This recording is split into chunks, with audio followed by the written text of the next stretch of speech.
bagi Tuhan Yesus Kristus yang hadir di tengah-tengah kami.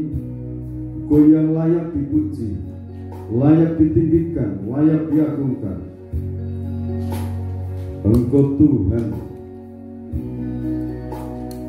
yang sanggup membela, sanggup menolong, sanggup melindungi setiap biji matamu.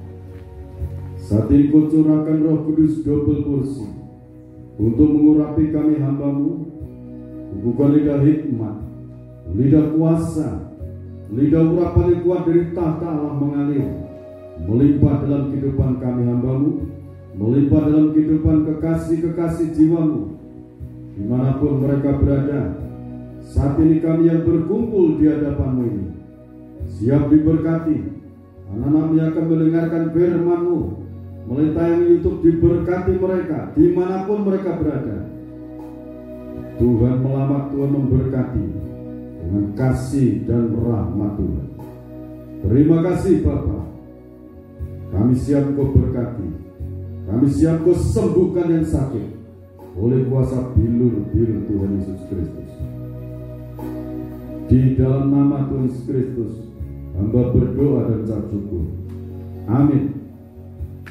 Puji Tuhan, Bapak Ibu yang dikasihi oleh Tuhan Yesus Kristus. Kita bersyukur atas anugerah yang Tuhan berikan untuk kita, sehingga kita memanfaatkan waktu yang Tuhan berikan untuk kehidupan kita masing-masing. Kita akan membaca firman Tuhan di dalam Injil Yohanes pasal 14 ayat 1. Janganlah gelisah hatimu, percayalah kepada Allah, percayalah juga kepadaku. Terima kasih. Saudara yang dikasihi oleh Tuhan Yesus Kristus, tema firman Tuhan yang akan sampaikan ini season kedua, Tuhan Maha Segalanya. Pagi hari ini Tuhan berpesan untuk kita, janganlah gelisah hatimu. Jangan gelisah, jangan khawatir, jangan was-was, jangan ragu akan kuasa Tuhan. Apapun yang terjadi di bumi ini, semuanya seizin Tuhan, karena semuanya telah tertulis di dalam kitab suci ini. Di akhir zaman ini, kita ini hidup di ujung zaman. Kita ini hidup di ujung zaman. Kalau di dalam Matius pasal 24 ayat 4 sampai ayat 14 secara khusus, kita akan baca ayat 4 sampai 8 dulu. Matius pasal 24 ayat 4. Jawab Yesus kepada mereka, waspadalah supaya jangan ada orang yang menyesatkan kamu. Sebab banyak orang akan datang dengan memakai namaku dan berkata, akulah Mesias, dan mereka akan menyesatkan banyak orang. Kamu akan mendengar deru perang atau kabar-kabar tentang perang. Namun berawas-awaslah, jangan kamu gelisah, sebab semuanya itu harus terjadi. Berawas-awas, hati-hati, waspada, tidak usah gelisah, tidak usah saling menyalahkan. Semuanya harus terjadi, tidak bisa dihalang-halangi, tidak bisa dihambat. Itu semuanya harus terjadi. Yang bersabda, pribadi yang memiliki napas hidup, yang memiliki dunia, memiliki surga, kuasanya tidak terbatas. Ya, lanjut. Tetapi itu belum kesudahannya, sebab bangsa akan bangkit melawan bangsa dan kerajaan melawan kerajaan. Akan ada kelaparan dan gempa bumi di berbagai tempat. Akan tetapi semuanya itu barulah permulaan penderitaan menjelang zaman baru. Ya saudara, kalau firman ini digenapi hari-hari ini, saudara mendengar mengenai kabar-kabar mengenai perang, kabar-kabar perang. Sudah saya sampaikan, pernah saya singgung bahwa yang sekarang perang itu negara besar-besar. Sekarang belum berhenti, belum berdamai. Tetapi kalau kita amati di dalam perkataan Tuhan Yesus Kristus sendiri, nanti akan bangkit kerajaan melawan kerajaan, bangsa akan melawan bangsa. Ini bagaimana kondisi kita nanti. Saya ajak saudara melihat pelajaran tabernakel Yohanes pasal 14, itu terkena pintu kemah, jiwanya pintu kemah. Kalau jiwanya pintu kemah itu, jiwanya pintu kemah, di sana itu gambaran orang-orang yang dipenuhi Roh Kudus.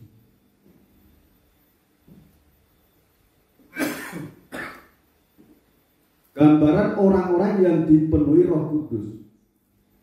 Kalau saudara dipenuhi Roh Kudus dan selalu Roh Kudus hadir bertata dalam hidup kita, ayo saudara, ini dalam Matius pasal 24 tadi mengatakan akan terjadi kelaparan di berbagai tempat, akan terjadi gempa bumi.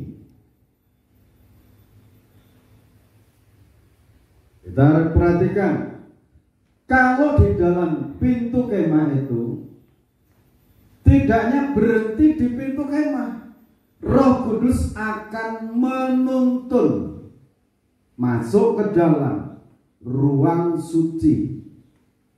Di ruang suci itu ada pagar, namanya papan jenang, dipagari dengan papan yang dilapisi dengan emas. Emas itu berbicara kuasa Tuhan yang Maha Besar, kuasa Roh Kudus. Di dalam pintu kemah itu tersedia meja roti sajian. Sudah ada pagar perlindungan, nah kan? Ada perlindungan, disediakan makanan. Disediakan makanan itu 12 ketul roti itu bicara 66 kitab. Satu jajar itu isinya 6, sebelahnya 6. Itu juga bicara 66 kitab itu. Ini isinya ini. Artinya dalam hidupnya itu sekalipun nanti terjadi gempa bumi, kelaparan di berbagai tempat, terjadi peperangan, saudara itu ada perlindungan yang dari Tuhan. Amin. Ada pemeliharaan makanan rohani dan makanan jasmani. Itu bagi orang-orang yang hidupnya itu dipenuhi Roh Kudus, yang selalu minta Roh Kudus bertata dalam hati jiwanya. Ada pemeliharaan. Jadi tidak usah gelisah, tidak usah khawatir nanti bagaimana ini. Barang-barang harga mahal, itu belum apa-apa. Akan terjadi kelaparan di berbagai tempat. Tapi bagi orang-orang yang berpegang teguh akan pengajaran firman, mengikuti jalur kebenaran firman, apapun yang terjadi, hidup saudara, keluarga saudara, anak cucu saudara akan dipelihara Tuhan. Haleluya. Ini firman.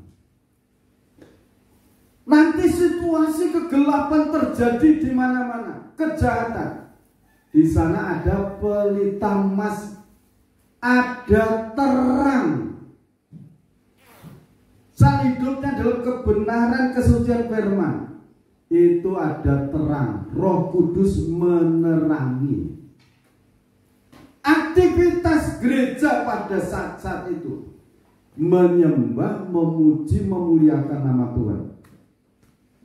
Hidupnya itu digantungkan kepada Tuhan, memohon, istilahnya menyerah penuh, hidupnya tergantung sepenuhnya kepada Tuhan, berharap sepenuhnya kepada Tuhan, karena Dia maha segalanya.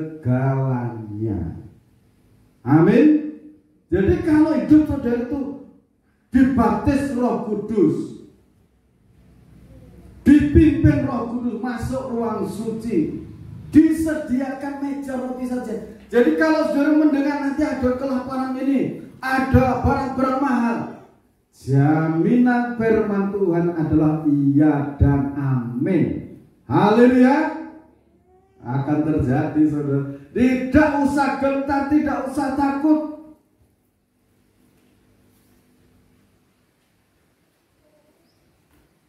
Kalau kita mendekat kepada Tuhan, semuanya Tuhan itu yang akan mengatur. Tuhan itu yang akan menata. Bagi hidup nikah, buah nikah, anak, cucu, cicitmu, Tuhan itu yang akan menata. Haleluya. Oh, ini akan terjadi, saudara. Saya dapatkan firman itu lewat pergumulan, lewat doa. Saya suami istri berdoa, mencari tempat yang tenang, bisa konsentrasi. Di sana tidak ada suara mobil tidak kedengaran. Saya suami istri menyembah Tuhan. Tuhan bicara, kalau kamu mendekat padaku, aku Tuhan yang akan menata semuanya. Artinya hidup kita ini fokus kepada janji-janji Tuhan. Amin. Ayo sekarang kembali lagi pada Yohanes pasal 14 tadi. Ayat 1 bagian B ini saya akan bacakan. Percayalah juga kepadaku. Nah ini dia. Dia Tuhan. Mengapa dia katakan percayalah juga kepadaku? Dia yang punya rancangan untuk keselamatan orang pilihannya, yang punya rancangan keselamatan untuk kita semuanya. Yeremia pasal 29 ayat 11 sampai 14. Kita dengarkan di sana.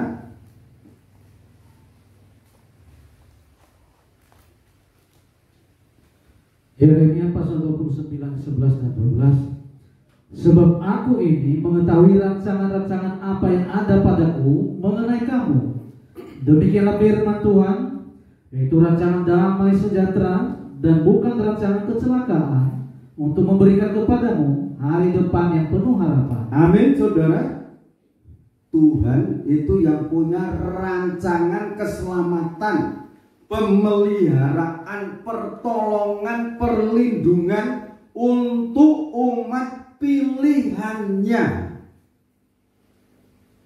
Saudara percaya dipilih Tuhan? Saudara percaya dipilih Tuhan? Tuhan itu yang punya rancangan. Tetapi ini firman saat ini secara khusus untuk bangsa pilihan yang dibuang di Babil. Bangsa pilihan itu umat Israel, keturunannya Yakub, anak cucunya, cicitnya Abraham. Itu satu yang dipilih Tuhan itu Abraham. Yang lainnya itu keturunannya. Kita keturunan secara rohani, karena keselamatan di dalam Tuhan Yesus Kristus itu turun lewat anaknya Yakub yang namanya Yehuda itu.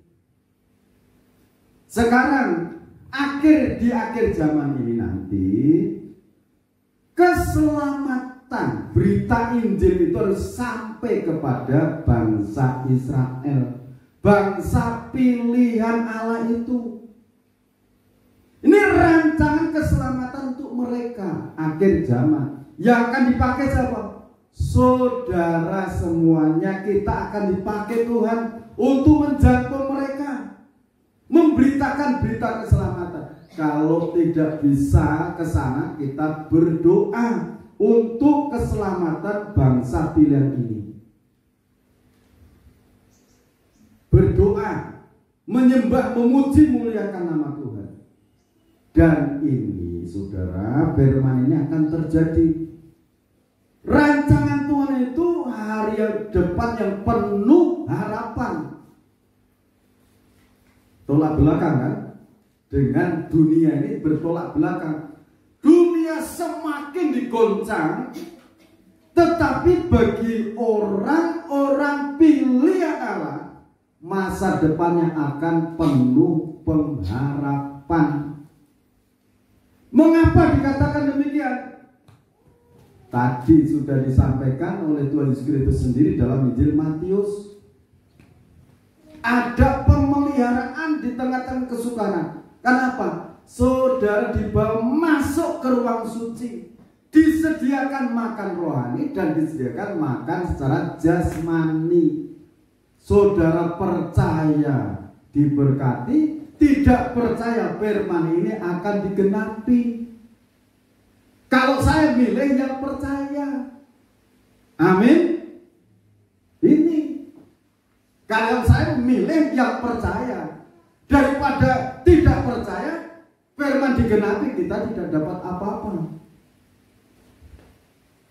Ayo bersama-sama percaya janji Tuhan. Amin. Nah, sekarang tindakan orang yang percaya, ayat 12 dan 13, 14. Dan apabila kamu berseru dan datang untuk berdoa kepadaku, maka aku akan mendengarkan kamu. Apabila kamu mencari aku, kamu akan menemukan aku. Apabila kamu menanyakan aku dengan segenap hati, aku akan memberi kamu menemukan aku. Demikianlah firman Tuhan. Dan aku akan memulihkan keadaanmu dan akan mengumpulkan kamu dari antara segala bangsa dan dari segala tempat kemana kamu telah kucerai-beraikan. Demikianlah firman Tuhan. Dan aku akan mengembalikan kamu ke tempat yang dari mana aku telah membuang kamu. Ya, terima kasih. Jadi tindakan orang yang percayakan janji Tuhan itu, ayat 12, apabila kamu datang berseru untuk berdoa. Datang berdoa, menyembah Tuhan, merenungkan kebesaran Tuhan. Datang berdoa, mesti Tuhan menjawab. Tidak usah gelisah, tidak usah bingung hadapi, dan itu lebih baik cari tempat yang tenang, berdoa. Pasti Tuhan menjawab. Tuhan berkenan ditemui. Haleluya. Ini ada dua dalam Yeremia pasal 29 ayat 11 dan 14 ini. Untuk kita yang percaya itu disebut orang pilihannya. Tuhan punya rancangan untuk masa depanmu, untuk masa depan keluargamu, untuk masa depan gereja, penuh harapan. Untuk yang secara jasmani, bangsa pilihan juga nanti akan dijangkau menerima Injil kerajaan surga. Ayo kita kembali lagi kepada Yohanes tadi, Yohanes pasal 14. Janganlah gelisah hatimu, percayalah kepadaku. Percayalah kepadaku. Percayalah kepadaku, kepada nama Yesus Kristus. Nama di atas segala nama. Di bawah kolong langit itu tidak ada nama yang bisa menyelamatkan kecuali nama Yesus Kristus. Menyebut nama Yesus Kristus, ampuni dosa-dosaku, dan orang itu langsung dipanggil, meninggal, orang itu selamat, dosanya dihapus. Seperti arti nama itu penebus. Siapa yang percaya nama Yesus, dosanya ditebus. Menyebut kuasa darah Yesus Kristus, ampuni dosa-dosaku. Saudara percaya, di situ Roh Kudus menghidupkan. Kuasa darah Yesus itu masuk dalam relung hati, jiwa, roh kita. Dosa dihapus. Sesuai dengan firman-Nya 1 Yohanes pasal 1 ayat 9. Allah itu maha adil, maha suci, maha agung. Kalau kita mengaku dosa-dosa kita, Allah mengampuni, menyucikan kita. Amin. Itu kekuatan kita. Sekarang Kolose pasal 3. Ya, Kolose pasal 3. Ayat 17. Dan segala sesuatu yang kamu lakukan dengan perkataan atau perbuatan, lakukanlah semuanya itu dalam nama Tuhan Yesus, sambil mengucap syukur oleh Dia kepada Allah Bapa kita. Jadi ini Rasul Paulus mendidik, mengajar kepada jemaat Kolose. Dalam kitab Kolose, dalam jiwa tabernakel, orang yang suka menyembah, memuji, memuliakan nama Tuhan itu, apapun yang dilakukan, mau berjalan, mau melakukan pekerjaan, dasari di dalam nama Tuhan Yesus Kristus. Penyertaan Tuhan turun dalam hidupku. Amin. Ini dilakukan, dijalankan. Mengapa kita harus menyebut nama Yesus? Kita akan baca Yohanes pasal 14 lagi. Ayat 6, kata Yesus kepadanya, akulah jalan dan kebenaran dan hidup. Tidak ada seorang pun yang datang kepada Bapa kalau tidak melalui aku. Sekiranya kamu mengenal aku, pasti kamu juga mengenal Bapakku. Sekarang ini kamu mengenal Dia dan kamu telah melihat Dia. Ya, jadi saat itu murid-murid itu berhadapan langsung dengan Tuhan yang Maha Esa itu.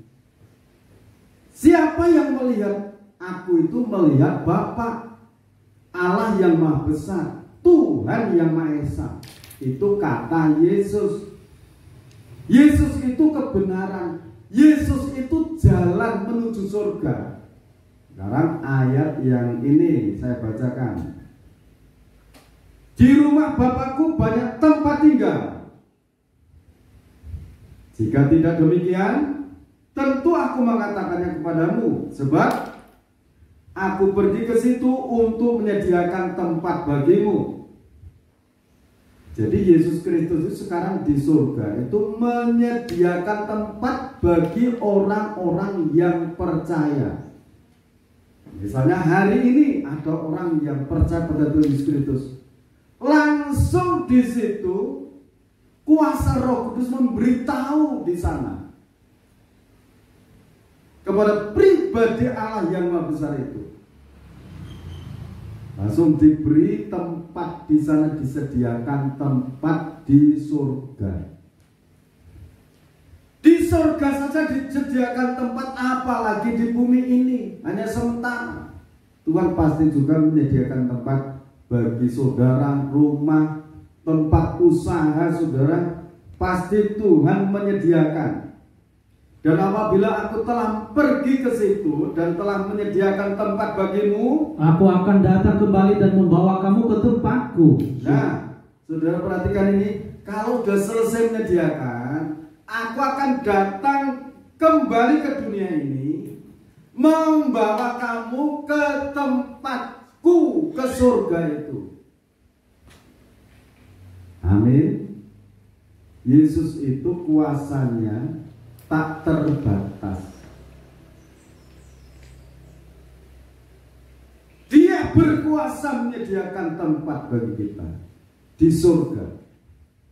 Berkuasa mendatangkan pertolongan.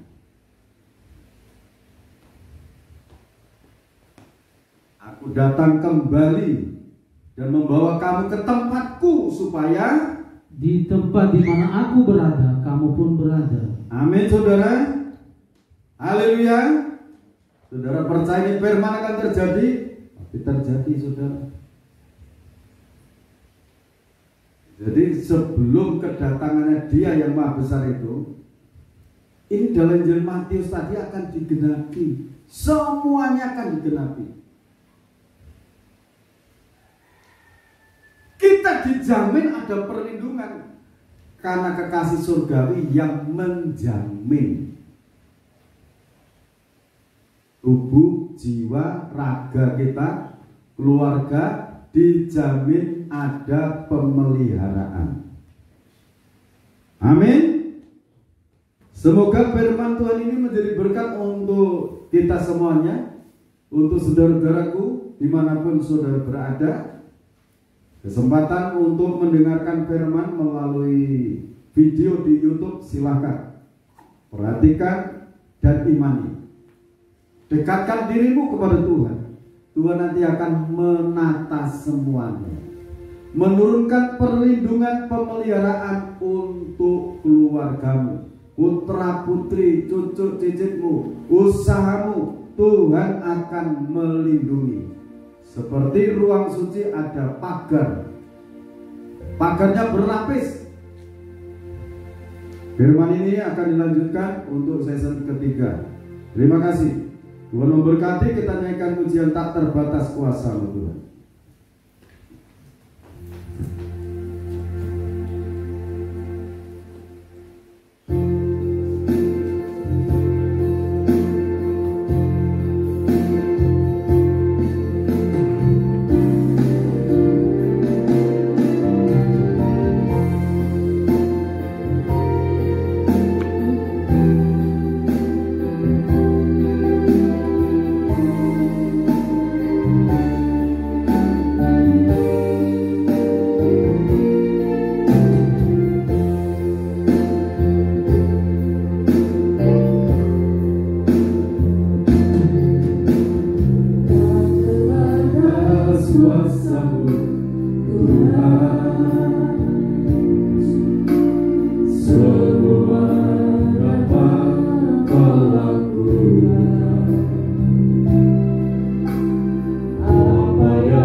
Terima kasih atas kebenaran firman-Mu. Engkau Maha segalanya. Ya Allah, katakan ya, untuk memohon katakan ya Allah, katakan ya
pasal 26 ayat 26 sampai 28. Dan ketika mereka sedang makan, Yesus mengambil roti, mengucap berkat, memecah-mecahkannya, lalu memberikannya kepada murid-muridnya dan berkata, ambillah, makanlah, inilah tubuhku, kita makan bersama dalam nama Yesus Kristus.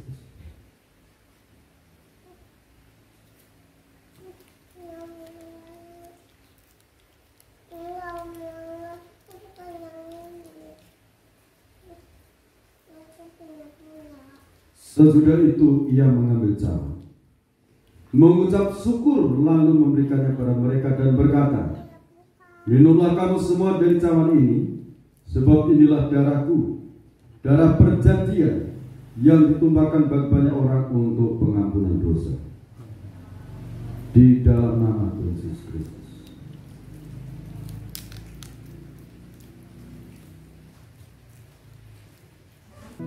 Kami serahkan seluruh persembahan-persembahan kami, baik buah sulung, 1/10 milik Tuhan, persembahan sukarela. Dalam nama Tuhan Yesus Kristus kami haturkan kepada Tuhan Maha memberkati anak, berkat-berkat yang terbaik dari surga, dalam pekerjaan usaha mereka dibuat berhasil oleh Tuhan. Amin Tuhan. Terima kasih. Di dalam nama Tuhan Yesus Kristus, Bapak, Ibu, Saudara dariku, kekasih-kekasihnya Tuhan, sekarang terimalah berkat anugerah, damai dan sejahtera dari Allah Bapa, Sang Putra dan Roh Kudus dilimpahkan dalam kehidupan kita. Sekarang sampai Tuhan datang yang kedua kali, tetaplah dalam naungan kasih dan rahmat-Nya. Di dalam nama Tuhan Yesus Kristus, berkat-berkat ini dilimpahkan, tercurah dalam kehidupan kita semua. Di dalam nama Tuhan Yesus Kristus, bersama-sama katakan amin. Tuhan Yesus Kristus memberkati kita semua.